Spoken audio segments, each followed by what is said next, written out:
নমস্কার দর্শক বন্ধুরা, ইমেজ বেঙ্গল হেলথ কেয়ার অনুষ্ঠানে আপনাদের সকলকে স্বাগত। আজকে আমরা যে বিষয়টি নিয়ে আপনাদের সঙ্গে আলোচনা করতে যাচ্ছি সেটি হচ্ছে ওরাল ক্যান্সার বা মুখগহ্বরের ক্যান্সার। ক্যান্সার শব্দটার মধ্যেই একটা আতঙ্ক লুকিয়ে আছে, কিন্তু বোধহয় আমরা যদি একটু সচেতনতা গড়ে তুলতে পারি নিজেদের মধ্যে এবং চারপাশের লোকজনের মধ্যে, তাহলে বোধহয় এই ধরনের ক্যান্সারের হাত থেকে আমরা অনেকটাই পরিত্রাণ পেতে পারি। কিন্তু তার আগে আমাদের জানতে হবে, যেটা নিয়ে আমরা শুরু করছি, মুখগহ্বরের ক্যান্সার বলতে কী বোঝে বা বোঝায়, এর কারণ কি, এর লক্ষণগুলো কী কী, বা এর চিকিৎসা কী। এই সমস্ত বিষয়গুলি জানতে আজকে আমি এসে উপস্থিত হয়েছি প্রখ্যাত অঙ্কোসার্জন ডক্টর গৌতম মুখোপাধ্যায়ের কাছে। ডাক্তারবাবুকে স্বাগত জানাবো আমাদের এই অনুষ্ঠানে। নমস্কার ডাক্তারবাবু। নমস্কার ডাক্তারবাবু, যেটা নিয়ে আমরা জানতে চাইবো আপনার কাছে, যে মুখগহ্বরের ক্যান্সার বা ওরাল ক্যান্সার, এই ক্যান্সার তো ধীরে ধীরে বাড়ছে। ডাক্তারবাবু, প্রথমে জানতে চাইবো যে মুখগহ্বরের ক্যান্সার এর এরিয়াটা বলতে আপনারা ঠিক কী বোঝেন, কতটা এরিয়া? রাইট, মুখগহ্বর বা ওরাল ক্যাভিটি এটা কিন্তু একটা বড় জায়গা, এবং প্রথমেই বলি যে এই ধরনের ক্যান্সার কিন্তু অন্যান্য ক্যান্সার থেকে একটু আলাদা। কেন? এটা অনেক তাড়াতাড়ি ধরা পড়ে। কেন পড়ে? কারণ এটা দেখা যায়, মুখ হাঁ করেই দেখা যায়।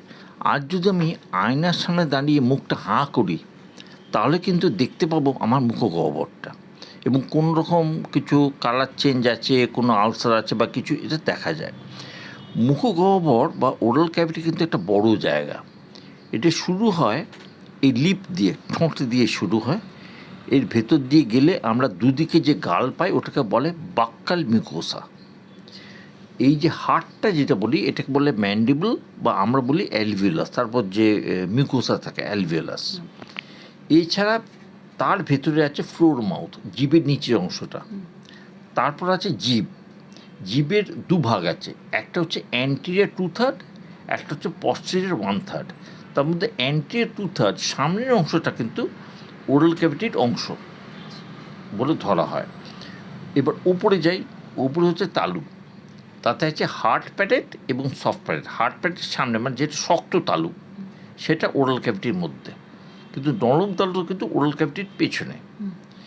সুতরাং এই পুরো জায়গাটা দেখতে হয় যে lip, buccal mucosa, alveolus, mandible, floor mouth, oral tongue, palate, এই সবগুলো মিলে কিন্তু ওরাল ক্যাভিটি। এবং ওরাল ক্যাভিটি পরীক্ষা করতে গেলে, আমি যখন পরীক্ষা করি তখন বিশেষ আলোর মাধ্যমে আমরা পরীক্ষা করি, কারণ অনেকগুলো জায়গা আছে। কিন্তু এটার যে সুবিধাটা বললাম, যে অন্যান্য জায়গায় কিন্তু ক্যান্সার হলে তার বেশিরভাগ সময়, অনেক সময় লোকে বুঝতে পারে না। কিন্তু ওরাল ক্যাভিটিতে, মুখের মধ্যে যদি ক্যান্সার হয়, লোকে কিন্তু বোঝা উচিত যদি একটা সামান্য পরীক্ষা করেন। এবং আবার বলছি, এই পরীক্ষা কিন্তু কোনো খরচা নেই। এটা কিন্তু মুখে একটা আয়নার সামনে দাঁড়িয়ে মুখ যদি আমরা খুলি, একে বলে MSE বা মাউথ সেলফ এক্সামিনেশন। এবং এই ওরাল ক্যান্সারে ইউজুয়ালি কিছু সাইন থাকে যেগুলো ক্যান্সার ডেভেলপ করার আগে কিন্তু এগুলো দেখা যায়। যেমন যারা স্মোক করেন বা তামাক সেবন করেন, তাদের ব্ল্যাক হোয়াইট স্পট দেখা যায়, কিছু ক্ষেত্রে রেড স্পটও দেখা যায়। যারা অনেক এই চুইং টোবাকো ইউজ করেন, তাদের কিন্তু মুখ গহ্বরটা ছোট হয়ে যায়, এই হাঁটা আগের থেকে অনেক ছোট হয়ে যায়। এটাকে বলে SMF বা সাব মিউকাস ফাইব্রোসিস। এতে কিন্তু মুখটা অনেক ছোট হয়ে যায়। কেন ছোট হয়? কারণ এই যে ইলাস্টিক যে এফেক্টটা, এটা কিন্তু অনেকটা কমে যায়। আমরা অনেকটা বড় হাঁ করতে পারি, কিন্তু দেখা যায় যে 3 বা 4 ফিঙ্গার হাঁ করার ক্ষেত্রে সে কিন্তু 1 বা 2 ফিঙ্গার হাঁ করতে পারছে। এটাকে বলে SMF। এই যে প্রি ম্যালিগন্যান্ট যে কন্ডিশনগুলো আছে, এরকম যদি কারো থাকে, সেটা ক্যান্সার নয়, কিন্তু ক্যান্সার আগের পর্যায়ে। কিছু ক্ষেত্রে এগুলো কিন্তু ক্যান্সারের পরিবর্তন হতে পারে। সুতরাং এরকম যদি কিছু করেন বা হাই রিস্ক গ্রুপে পড়েন, যে তামাক সেবন করেন বা মদ্যপান করেন বা মুখটা ঠিকমতো পরিষ্কার রাখেন না, মুখ দিয়ে দুর্গন্ধ বেরোয়, বা দাঁত মাজতে গিয়ে রোজ রক্ত পড়ে, এটা খুব কমন ব্যাপার। মুখের মধ্যে কোনো ঘা হয়েছে, এবং সেটা সারছে না দীর্ঘদিন ধরে, এসব ক্ষেত্রে কিন্তু আমার মনে হয় কারোর পরামর্শ নেওয়া উচিত। এবং আপনার যে নিকটবর্তী যে দাঁতের ডাক্তার আছে বা সরকারি হাসপাতাল আছে, সেখানে আপনার যোগাযোগ করতেই পারেন। এটা আবার বলছি, বেশিরভাগ ক্ষেত্রেই হয়তো এটা ক্যান্সার নয়, কিন্তু কিছু ক্ষেত্রে ক্যান্সার হলেও হতে পারে। আচ্ছা, তাহলে একটা বিষয় আমাকে জানতে হবে আপনার কাছে, সেটা হচ্ছে যে অনেক সময় আমরা দেখি যে মুখে ঘা হয়, সেই ঘা অনেক সময় শ্লেষ্মার ঘা হতে পারে। তো সেই শ্লেষ্মার ঘা বা অনেক সময় অনেক পুরনো দাঁত রয়েছে, যে দাঁতটা হয়তো যন্ত্রণা দিচ্ছে কিন্তু দাঁতটা হয়তো ওঠানো হচ্ছে না বা দাঁতটা তোলা হচ্ছে না, সেটা হয়তো এমনভাবে ভেঙে গেছে, তাহলে সেগুলো থেকেও কি কখনো ক্যান্সার হতে পারে? এটা খুব ভালো প্রশ্ন। এর উত্তর হচ্ছে, ওরাল যে ক্যান্সার হয়, মুখের ক্যান্সার, তার 91% কিন্তু কোনো না কোনোভাবে তামাক সেবন associated. 91% of oral cancers are associated with tobacco use. কিন্তু সব ক্ষেত্রে নয়, কিছু ক্ষেত্রে এই যে ক্রনিক ইরিটেশন যে হয়, দাঁত ভেঙে গেছে এবং এই যে ঘষা লাগছে, প্রথম 7 দিন 10 দিন কিছু হবে না, কিন্তু 2-3 মাস ঘষা লাগলে কিন্তু ওখানে আলসার হতে পারে। এবং আলসার যদি হয়, সেটা কিছু ক্ষেত্রে কিন্তু ক্যান্সার হলেও হতে পারে। বিশেষ করে 2-3 মাস আলসার সারছে না, সেক্ষেত্রে কিন্তু পরীক্ষাটা খুব প্রয়োজন। আমি তো বলবো 1 মাসের বেশি যদি ঘা থাকে, আপনি কিন্তু এটা পরীক্ষা করা প্রয়োজন। যদি চিকিৎসক মনে করে, তার কিন্তু টুকরো নিয়ে পরীক্ষা বা যেটাকে বায়োপসি বলে, সেটা কিন্তু করা উচিত। লোকের মনে বায়োপসি নিয়ে একটা ভয় আছে, যে বায়োপসি করলে ক্যান্সার ছড়িয়ে যেতে পারে বা বায়োপসি করলে ক্ষতি হতে পারে। এটা কিন্তু সঠিক কথা নয়। বায়োপসি একটা পরীক্ষা মাত্র, যেতে জানা যায় যে ক্যান্সার না ইনফেকশান না অন্য কিছু, সেটা জানা যায়। সুতরাং যদি বড় হয় বায়োপসি করতে, অনেক ক্ষেত্রে দেখা যায় যে পেশেন্ট কিন্তু যত তাড়াতাড়ি পারে পালিয়ে যায়, কিন্তু এই রোগটা এমনই, ঠিক পালিয়ে শান্তি পায় না কেউ। শুধু মনের মধ্যে এটা একটা থেকে যায়। তা আমি এই কথাটা বলবো যে দুশ্চিন্তায় থাকবেন না, আপনি চিন্তা মুক্ত হন। ক্যান্সার হয়তো নয়, কিন্তু ক্যান্সার যদি হয়, সেটা আর্লি ডায়াগনোসিস কিন্তু আমাদের কাছে সবচেয়ে বেশি জরুরি।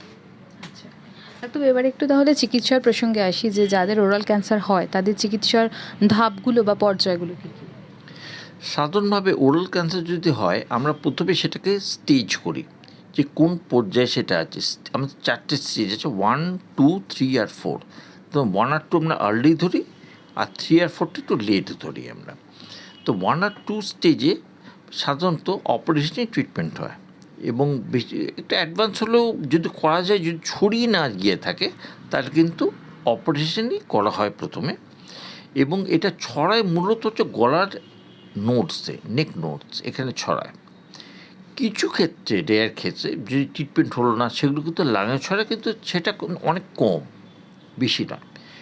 এই যে মুখের মধ্যে যে ক্যান্সার, এটা যে একটা বাদ দেওয়া হলো বা এখানে একটা হাড় বাদ দেওয়া হলো বা জিভের অংশ বাদ দেওয়া হলো, সেটা কিন্তু আবার তৈরিও করা যায়। হাত পা থেকে মাংস নিয়ে মাইক্রোভাস্কুলার সার্জারি করে তৈরিও করা যায়। সুতরাং ওরাল ক্যান্সার যদি ডিটেক্ট হয়, এটা কিন্তু সঠিক সময়ে যদি এটা ধরা পড়ে, এটা কিন্তু ভালো অপারেশন করে, দুটো পার্ট অপারেশন, একটা বললাম যে এক্সিশন মানে বাদ দেওয়া, ওটা আমাদের কাজ। তৈরি করা, ওটা কিন্তু প্লাস্টিক সার্জনের কাজ। সুতরাং এইটা মিলে অপারেশনটা হয়। সুতরাং এই এক্সিশন এবং এই তৈরি করা, এই দুটো মিলে কিন্তু অপারেশনটা ভালো করা যায়। এবং কিছু ক্ষেত্রে বায়োপসি রিপোর্ট আসার পর, যেটা বাদ যায় সেটা যায় বায়োপসিতে, বায়োপসিটা আসার পর ঠিক হয় যে রেডিয়েশন বা কিছু ক্ষেত্রে কেমোথেরাপি এগুলো লাগবে কি না। সুতরাং এটা আমরা কিন্তু মানে কেস টু কেস ভিত্তিক আর কি। তো আমরা সব কেস কিন্তু আলাদাভাবে দেখি এবং রিপোর্ট আসার পর চূড়ান্ত সিদ্ধান্ত নিই। কিন্তু মূলত কিন্তু অপারেশনটাই চিকিৎসা হয় প্রথমে, এবং অনেক দেরি করে এলেও ছড়িয়ে গেছে, সেক্ষেত্রে কেমোথেরাপি দেওয়া হয়। কিছু ক্ষেত্রে দিয়েও ট্রিটমেন্ট হয়, কিন্তু সেটা কম, সেটা অনেক কম। আচ্ছা, তো যে সমস্ত ক্যান্সারগুলো ছড়িয়ে যায়, সেগুলো কি অপারেশন করলে তার রিস্কটা একটু বাড়ে? যেসব ক্যান্সার ছড়িয়ে যায় সাধারণভাবে বলতে পারি যে ক্যান্সারের অপারেশন তখনই কাজে লাগে, মানুষের লাভ হয় যখন সেটা এক জায়গায় থাকে। যদি ছড়িয়ে যায় সেটা কিন্তু লাভ হয় না, কারণ যদি ওরাল ক্যান্সার লাঙে ছড়িয়ে যায়, আমরা তো মুখটা অপারেশন করছি, লাংটা তো করতে পারছি না। সুতরাং মুখেও করলাম, লাঙে করলাম, সুতরাং ক্যান্সার যদি ছড়িয়ে যায় 4-5 জায়গায়, সেটা কিন্তু অপারেশন লাভ হয় না। সেক্ষেত্রে ভেন দিয়ে কিছু ওষুধ দিই আমরা, যেটাকে বলে কেমোথেরাপি, সেগুলো গিয়ে সব জায়গায় একসঙ্গে ট্রিটমেন্ট করে। পরবর্তীকালে যদি দেখা যায় যে হ্যাঁ লোকালাইজ হয়ে গেছে, এক জায়গায় আছে, তখন অপারেশনের কথা চিন্তা করা যেতে পারে। কিন্তু মূলত লোকালাইজ বা এক জায়গায় থাকলে অপারেশন, ছড়িয়ে গেলে অপারেশন নয়। তো আপনি সেলফ এক্সামিনেশনের কথা বললেন, তো সেই সেলফ এক্সামিনেশন কি প্রত্যেকেই করবে? এটা প্রত্যেকে করবে, এটা প্রত্যেকে করবে। সুতরাং এটা কিন্তু আমি আবার বলছি, এটা খরচার ব্যাপার নেই। এটা মাউথ সেলফ এক্সামিনেশন, এটা কিন্তু আয়নার সামনে দাঁড়িয়ে কিন্তু মুখ খুলে এটা পরীক্ষা করা যায়। এবং কোনো সাদা, কালো বা লাল দাগ দেখলে বা কোনো ঘা দেখলে যেটা সারছে না, বা সকালে দাঁত মাজলেন রক্ত পড়ছে, এটা দেখে নেওয়া কিন্তু দরকার। এতে খরচা যেমন নেই, সময়ও বেশি লাগে না কিন্তু। তো এই মাউথ সেলফ এক্সামিনেশন এটা অনেকটা হচ্ছে সেই মেয়েরা যা করে যে ব্রেস্ট সেলফ এক্সামিনেশন, এর সঙ্গে একটা মিল আছে। তো এটা কিন্তু মাঝে মধ্যে করা যেতেই পারে। এটা কিন্তু মানে চানের সময় করা যেতে পারে, বাইরে এসে করা যেতে পারে। এবং মুখ গহ্বর এমন একটা জায়গা যেটাকে খুব তাড়াতাড়ি খুঁজে পাওয়া যায়। এটা কিন্তু আমি বলবো অনেক better cancer in that way, যেখানে অনেক ভেতরে কোথায় লিভারে টিউমার হয়েছে বা লাঙে হয়েছে বা প্যাঙ্ক্রিয়াসে হয়েছে খুঁজে পাওয়া যাচ্ছে না, এরকম কিন্তু নয়। এটা একমাত্র ক্যান্সার যেখানে প্রি মনিটরি মানে আগে থেকে সিমটম থাকে এবং এটা তাড়াতাড়ি ধরা পড়া উচিত। এটা ধরা পড়া উচিত, দেরিতে আসা উচিত নয়। কিন্তু লোকে তো ভাবতে শুরু করে যে না আমার ক্যান্সার হবে কী করে।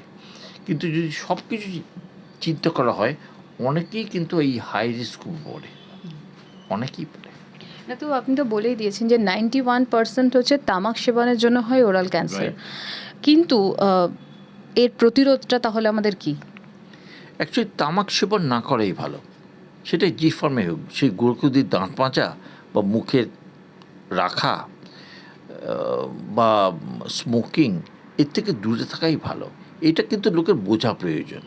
এবং এই যে বেপরোয়া যে একটা জীবনযাপন অনেকেই করে, এবং এটা কি কেউ জানে না যে তামাক সেবন করলে ক্যান্সার হয়? সবাই জানে এটা, তাও তো হয়, তাও তো অনেক ক্ষেত্রে বেড়েও যাচ্ছে। কিছু লোক তো করছে, ইয়াং ছেলেমেয়েরা করছে। সুতরাং আমার অভিজ্ঞতা আমি বলতে পারি, সেটা হয়তো অন্যের সঙ্গে নাও মিলতে পারে, সেটা হচ্ছে যে তারা করে, বেপরোয়া জীবনযাপন করে, কিন্তু কিছু ক্ষেত্রে হয়তো এই উল্টো দিকে এসে বসে থাকে। অনেকেই কিন্তু কাঁদে, অনেকেই কাঁদে। এবং শুধু খরচার ব্যাপার তা নয়, এই ক্যান্সারটা আমি বলি অনেক ক্ষেত্রে হচ্ছে ডিকিয়েনা ক্যান্সার, যে ক্যান্সার এমনি হতো না, কিন্তু এই সেবন করে তামাক মদ্যপান বা দুটোই করে এই অসুখ ডেকে আনা, এটা কিন্তু উচিত নয় আমার মতে। সুতরাং এই সেবন থেকে, এই হ্যাবিট থেকে নিজেকে দূরে রাখাই ভালো।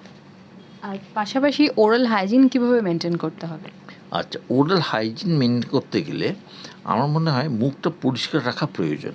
সেটা অনেকেই কিন্তু এক্সপেন্সিভ মাউথওয়াশ কেনে। এখন তো অনেক রকম মানে বিদেশি পাওয়া যায় দোকান, যার জন্য আমার দেখে আমার মনে হয়েছে লোকটা একটা আসক্তি আছে, কিনতে চায়, খরচা করতে চাইছে। কিন্তু আমি বলবো প্রয়োজন নেই, প্রয়োজন নেই। জল দিয়েই করুন না, জল দিয়ে মুখটা পরিষ্কার করুন না। কোনো অসুবিধে হলে ডাক্তার যদি বলে কোনো সাবস্টেন্স ইউজ করতে, অন্য ব্যাপার, কিন্তু জল দিয়ে তো মুখ পরিষ্কার রাখা যায়। সুতরাং মুখের যত্ন নিন, এবং মুখটা যদি পরিষ্কার থাকে, আপনার তামাক সেবন ওইসব যদি না করেন, আপনার কিন্তু ওরাল ক্যান্সার অন্তত হওয়ার সম্ভাবনা অনেক অনেক কম। আরেকটা কথা, গ্রামের দিকের মানুষদের মধ্যে একটা গুল দিয়ে দাঁত মাজার প্রবণতা রয়েছে এবং গুড়াকুর দিয়ে দাঁত মাজার প্রবণতা রয়েছে, তো এগুলো কি ওরাল ক্যান্সার ডেকে আনতে পারে? অবশ্যই ডেকে আনতে পারে। এতে অনেকে মারিড ক্যান্সার হয়, ওরাল ক্যাভিটি। কারণ এই যে গুঁড়োকু তো আমি আর বুঝি ওরাল টোব্যাকো, তো এই যে গুঁড়ো দিয়ে দাঁত মাজা, এরকম একটা প্রবাদ আছে যে গুঁড়ো দিয়ে দাঁত মাজলে দাঁতটাকে পরিষ্কার থাকে, খুব ভালো থাকে, কিন্তু অ্যাকচুয়ালি কিন্তু ওটা কিছুই নয়, ক্যান্সার ডেকে আনা। সুতরাং এমন কোনো টুথপেস্ট ইউজ করা উচিত নয় যাতে তামাক আছে, এটা কিন্তু আমরা একদম অ্যাডভোকেট করছি না, এটাও কিন্তু তামাক সেবনের মধ্যে পড়ে। অনেক ধন্যবাদ ডাক্তারবাবু আপনাকে। আমরা ভীষণ সুন্দর একটা পরামর্শ পেলাম ডাক্তারবাবুর কাছে, এবং ডাক্তারবাবু যেমনটা বললেন যে ওরাল ক্যান্সার কিভাবে এড়িয়ে চলবো, কি করব না, সেগুলো আমাদের কাছে এই মুহূর্তে ভীষণ ভীষণ গুরুত্বপূর্ণ আলোচনার অংশ। আপনারা প্রত্যেকে সুস্থ থাকুন, ভালো থাকুন এবং নিজেরা তামাক সেবন এড়িয়ে চলুন, কারণ ডাক্তারবাবুর এই আলোচনা থেকে যেটা সুস্পষ্টভাবে উঠে আসছে সেটা হচ্ছে তামাককে এড়িয়ে চলতে হবে আর ওরাল ক্যান্সারকে প্রতিরোধ করতে হবে, নিজেদের এবং চারপাশের লোকের মধ্যে সচেতনতা গড়ে তুলতে হবে। সুস্থ থাকুন, ভালো থাকুন, নমস্কার।